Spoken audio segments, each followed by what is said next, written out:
Hello, everybody. I am so excited to be here this morning.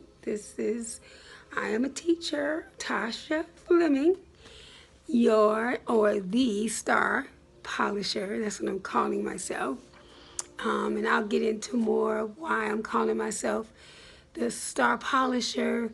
But right now, I've been procrastinating and I've been telling people to make YouTube videos. I've been helping people make YouTube videos. It's time for me to start making my own. So I'm gonna tell my story on how I got started doing this. But today, I want to begin to address some of the questions that people have asked me over the years. I'm here, the star polisher, because I believe God placed me in people's lives because they're already stars. They were born stars. But life and the difficult things that happen to us in life causes our little stars to get dusty, to get dusty. And I'm here to just shine and to rub and to clear away some of that dust with truth and knowledge and love so that you can be the best version of yourself.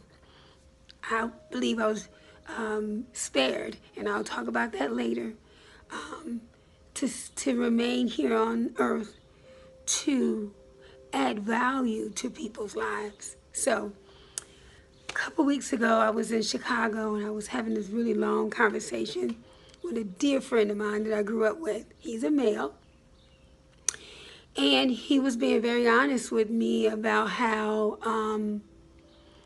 his marriage was in trouble because he was always in his head, or he stays in his head, and he doesn't know what to do. Now, when a man tells you that he's in his head, as a female, we already know what that means, right? We know that that means that everything he's in his head because he thinks that he can think his way through whatever he's going through.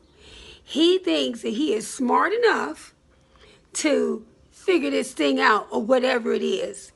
Whenever a man says he's in his head, that means he has some images going on in his head. He has some thoughts going on in his head that may not be appropriate for a man that's married. We understand that. He didn't even have to go into it with me. I know what that means. But I love him. And as he poured his heart out to me, not giving me details, because you don't have to always give me details when you talk to me. I'm one of those people where I've been through a lot of things in my life. I got this thing called intuition, and I'll talk a little bit about that in a moment. But when you love people and you've been touched by infirmities and pain, emotional pain, and physical pain, if you just come in the presence of people, you can already pick up some of the things that they're maybe talking about that they don't really need to even express. You already got it. I got you. So as I let him talk, he paused. And I just looked up at him, and he said, "You know what I need to do, don't you, Tosh?" I said, "Mm-hmm." He said, "What?" I said, your brain or your head, your mind, and your heart, they need to get married." And it was as if I had said, he just lit up. It was like I said it. He lit up like a Christmas tree. And I looked at him and I leaned in. I said, "You know what that means, don't you?" And he said, "I do, but I don't. Because I've always been taught to live up here. Like this heart thing, I don't know." And that's what happens to our young men. And not just our men, it's we all. See, let me talk about the heart. Let me talk about the heart, the broken heart, because I know about the broken heart. As a young girl, my mom was mentally ill. And I'm talking about a Virgo, a woman that lived in her head. a woman that was so creative and so full of ideas and creativity, not just on the creative side, but on the math and science side too.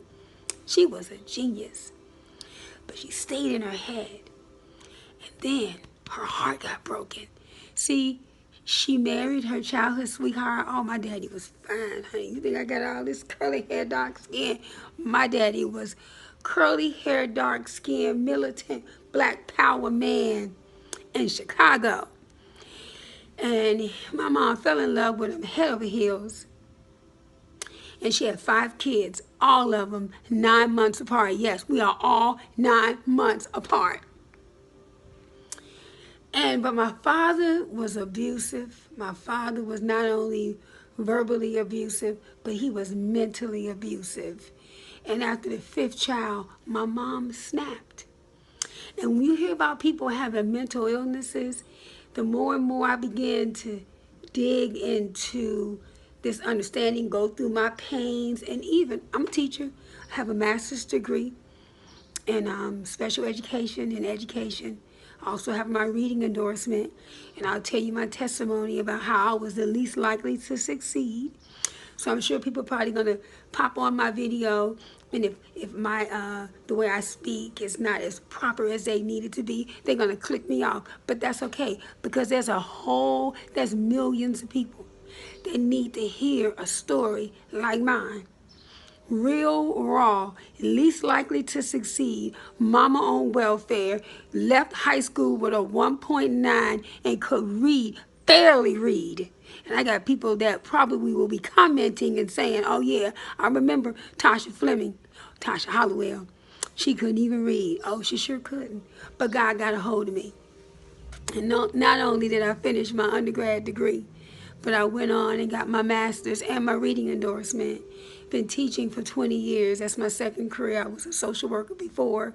I was a teacher.